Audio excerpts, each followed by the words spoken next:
الله الرحمن الرحيم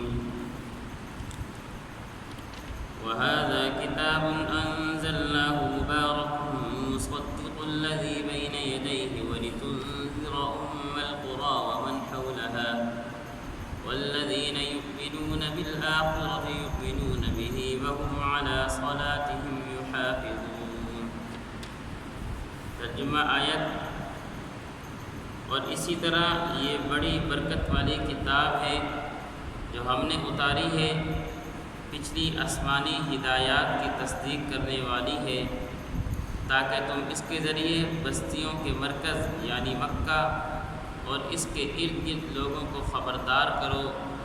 جو لوگ آخرت پر ایمان رکھتے ہیں وہ اس بات پر ایمان رکھتے ہیں اور وہ اپنی نماز کی پوری نگہداشت کرتے ہیں۔ پچھلی آیات میں اللہ رب العزت نے مشرکین مکہ کے ایک سوال کا ذکر کیا تھا۔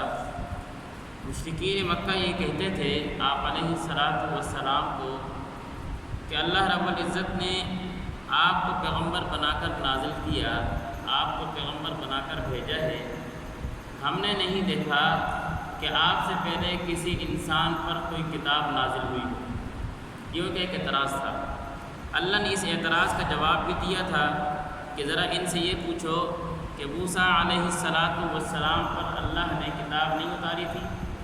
کیا موسیٰ علیہ السلام انسان نہیں تھے؟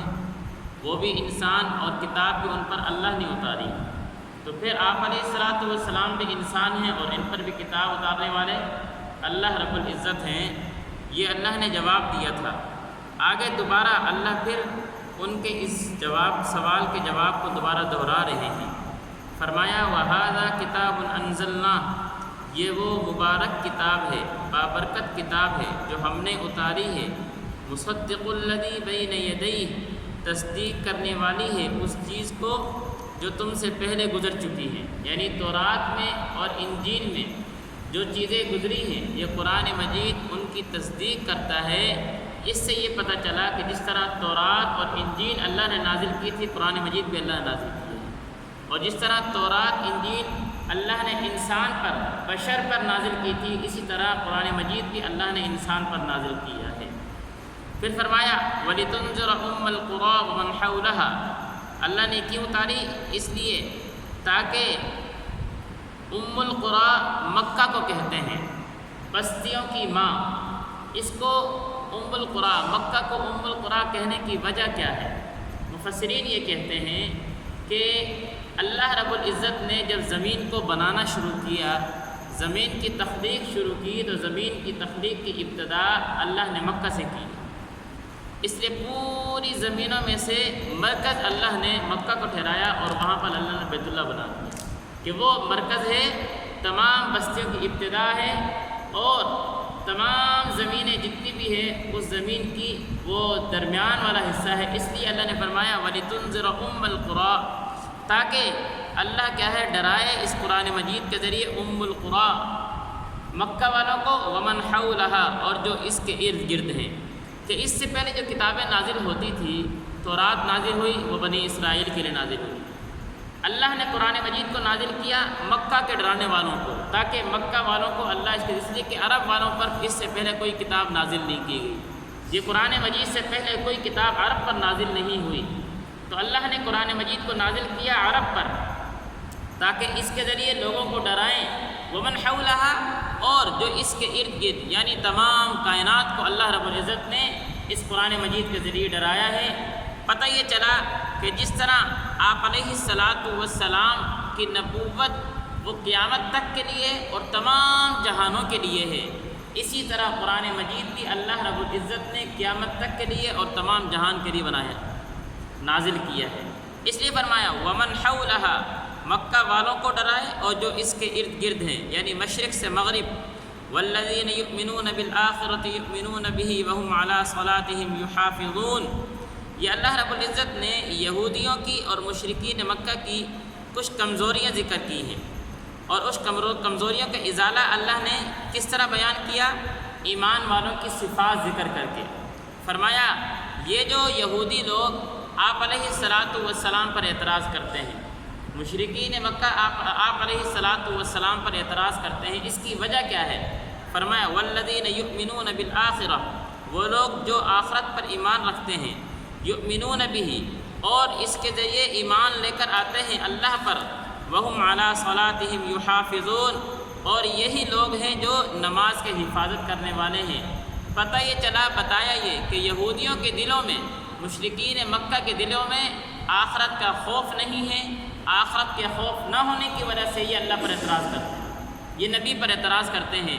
یہ آخرت کا خوف ایک ایسی چیز ہے جو انسان کے دل میں بیٹھ جائے، وہ انسان گناہوں سے بچنا شروع کر دیتا ہے کہ میرے مرنے کے بعد اٹھنا ہے، اللہ کی بارگاہ میں کھڑا ہونا ہے، ایک ایک عمل کا میں نے حساب دینا ہے، اللہ کو میں نے جواب دینا ہے۔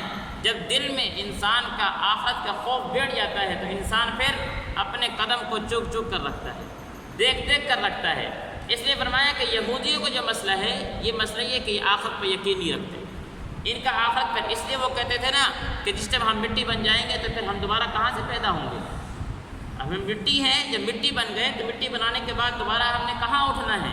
تو یہی فرمایا والذین یؤمنون بالآخرہ، وہ لوگ جو آخرت پر ایمان رکھتے ہیں اور ویؤمنون بہ، اور اسی کے ذریعے ایمان لے کر آتے ہیں، وہم علی صلاتہم یحافظون۔ اب آخرت پر ایمان کیسے آئے گا؟ قرآن مجید پر ایمان کیسے آئے گا؟ بڑا عجیب نسخہ بتایا ہے، فرمایا وہم علی صلاتہم یحافظون، یہ لوگ ہیں جو نماز کی حفاظت کرتے ہیں۔ نماز کی پابندی کرو، نماز کی پابندی کرنے کی بدولت اللہ رب العزت تمہارے دل میں آخرت کا خوف ڈالیں گے، خوف خدا پیدا ہوگا۔ نماز کی پابندی کی بدولت، نماز کی حفاظت کرنے کی وجہ سے اللہ رب العزت تمہیں دیندار بنا دیں گے۔ اسی وجہ سے کہا جاتا ہے نا، حدیث میں آیا کہ جو آدمی مسجد میں آتا جاتا نظر آئے اس کے مسلمان ہونے کی گواہی دو۔ اور مسلمان کسے کہتے ہیں؟ مسلمان کہتے ہی اس کو جو اللہ سے ڈرتا ہے، آخرت سے ڈرتا ہے اور اپنے اعمال دین کے مطابق کرنے کی کوشش کرتا ہے۔ تو بڑا بہترین نسخہ بتایا، وہم علی صلاتہم یحافظون، اور یہ آخرت سے ڈرنے والے وہ لوگ ہیں جو اپنی نماز کی حفاظت کرتے ہیں، اپنے نماز کی پوری پوری نگرانی کرتے ہیں۔ اس لیے گناہ سے بچنے کا بہترین نسخہ آخرت پر، اللہ رب العزت پر اور قرآن مجید پر، آپ علیہ الصلاۃ والسلام پر ایمان لے کر آنے کا اور اللہ سے ڈرنے کا بہترین نسخہ کہ انسان نماز کی پابندی شروع کر دے۔ یہودی نماز کی پابندی نہیں کرتے تھے، مشرکین مکہ نماز کی پابندی نہیں کرتے تھے، جس کی وجہ سے ان کے دل میں آخرت کا خوف نہیں تھا، آخرت کا ڈر نہیں تھا۔ ہمیں چاہیے کہ ہم نماز کی پابندی کریں۔